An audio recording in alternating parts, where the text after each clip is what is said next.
Have you ever looked around and felt like everyone is miles ahead financially and in life? Your coworker just upgraded to a new Tesla, that couple on Instagram off to the Maldives again. No matter how hard you're working, it sometimes feels like you're just not keeping up and everyone else somehow has more money, more success, and more stuff. If that sounds familiar, you're absolutely not alone. In this video, we'll break down the real numbers behind wealth in America, uncover 4 key reasons why you might feel like you're falling behind, and it's probably not what you think, and share 3 practical strategies to help you take control no matter where you're starting from. And the last strategy, it completely changed how I view money, and it might do the same for you. Stick around for that one. Let's get into it.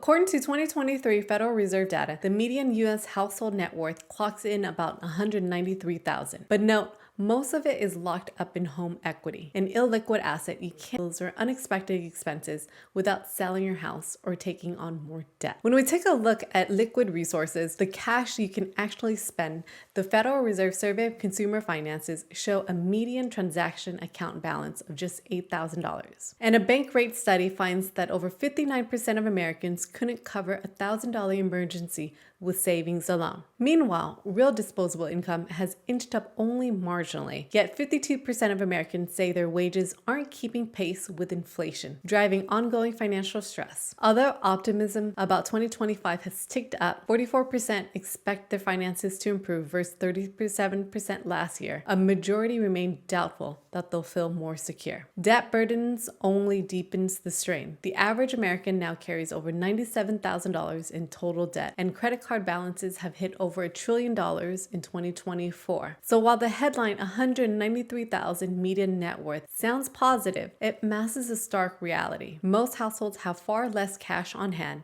and far more debt than the figure implies. Add stagnant wages, rising costs, and a lack of intentional budgeting or clear financial goals, it's no wonder why so many of us feel like we're falling behind. The gap between what the data says we should have and how we actually feel creates a powerful psychological disconnect. One we'll unpack next.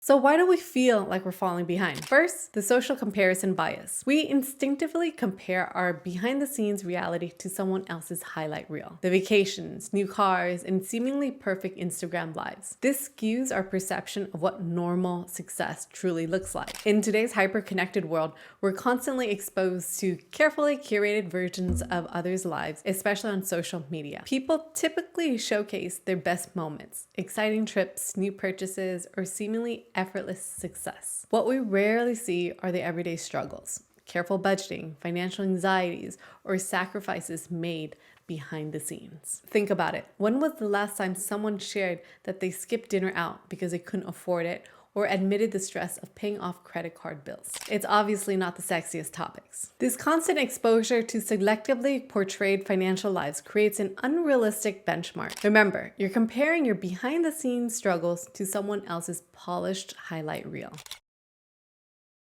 The social comparison theory, first introduced by psychologist Leon Fenster in 1954, explains that our instinct to measure ourselves against visible markers of success. We tend to focus on outward displays of wealth, like a shiny SUV or a designer handbag, while neglecting the invisible yet critical foundations of financial security: regular retirement contributions, emergency savings, and consistent investments. So for an example, if you received a $10,000 annual raise, it can quickly disappear. Dining out, $200 a month, that's over $2,400 a year. Car upgrade, $300 a month, over $3,600 a year. Higher rent, $400 a month, that equates to over $4,800 a year. This totals over $10,000, exceeding your raise. Alternatively, consider strategically allocating the same $10,000. $5,000 a year invested in a broad index fund at 7% will yield over $70,000 in 10 years. $4,000 saved in an emergency fund, and $1,000 for a modest celebration. Remember, financial independence isn't about what you can show off. It's about what genuinely grants you peace and flexibility. Wealth isn't just what you see, it's also what you don't see. A fully funded emergency fund, steady retirement savings, investments generating passive income. Many wealthy individuals drive modest cars and live in unassumingly neighborhoods because their financial stability is built on discipline, behind the scenes decisions, not appearances.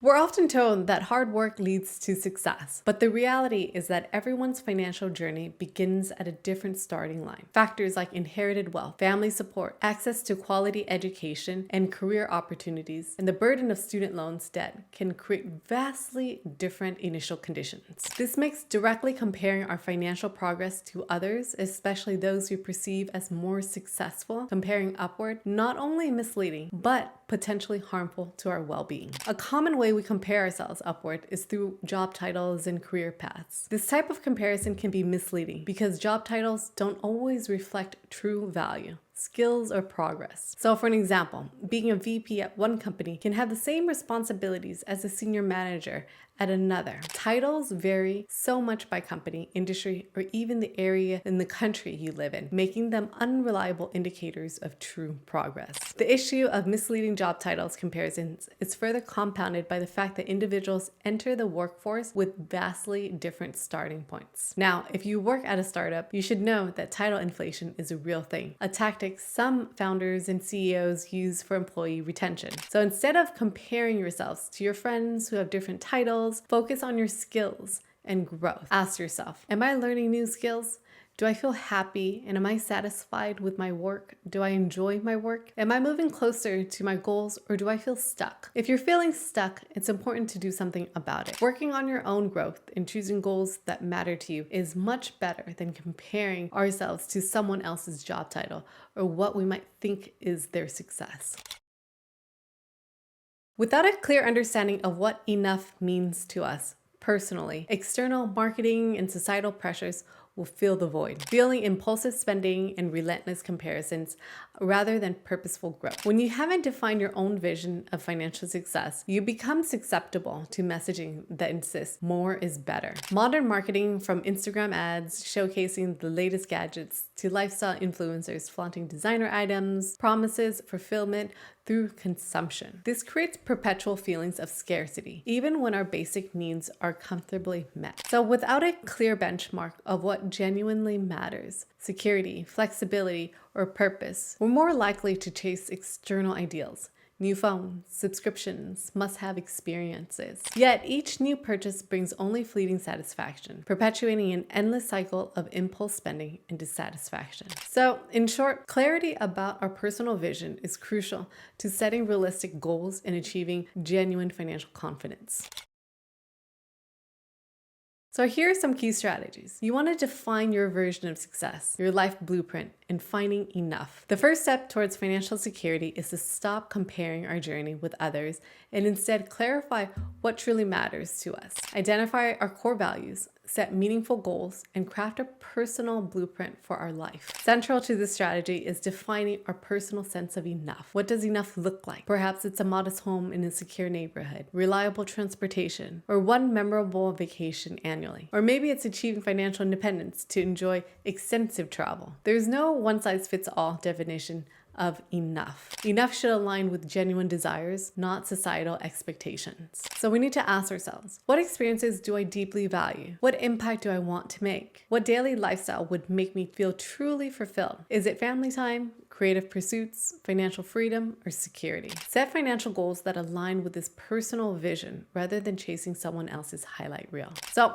take 15 minutes today to reflect and journal on your priorities, be it travel, family, creativity, or security, and make sure that our financial choices bring us authentic fulfillment rather than superficial satisfaction.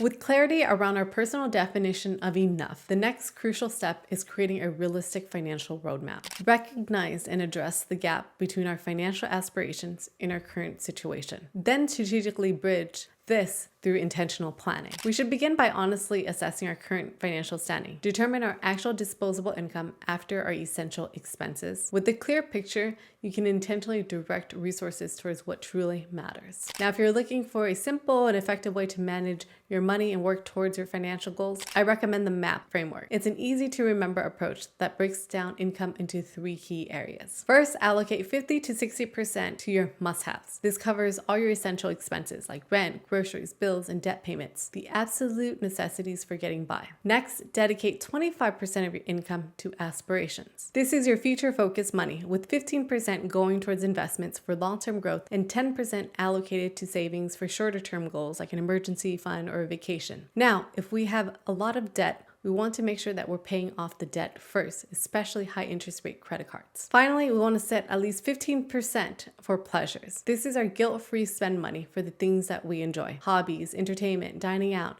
whatever brings you happiness. Remember, everyone's financial journey starts at a different point, so feel free to adjust these percentages slightly to fit your current position. The important thing is to create a map that guides you towards your financial well-being, focusing on your own progress and aspirations rather than getting caught up in comparing yourselves to others. Your financial plan should empower, not constrain you. View it as a flexible tool supporting your ideal lifestyle rather than restrictive set of rules. Regularly adjust your circumstances as they change, and don't hesitate to seek professional advice if needed.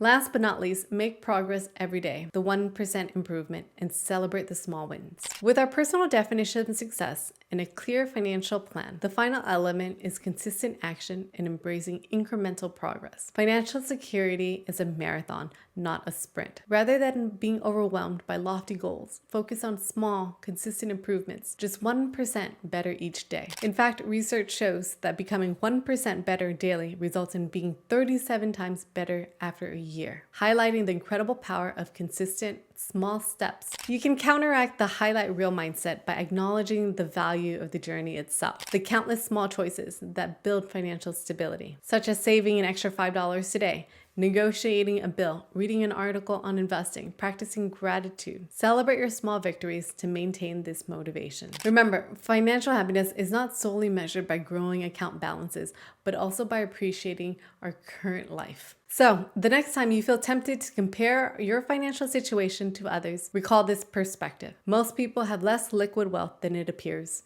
Instead, concentrate on defining your personal version of enough, crafting a realistic financial plan, and consistently taking small steps forward. I'd love to hear your thoughts. How do you define enough in your life? Share your insights in the comments below.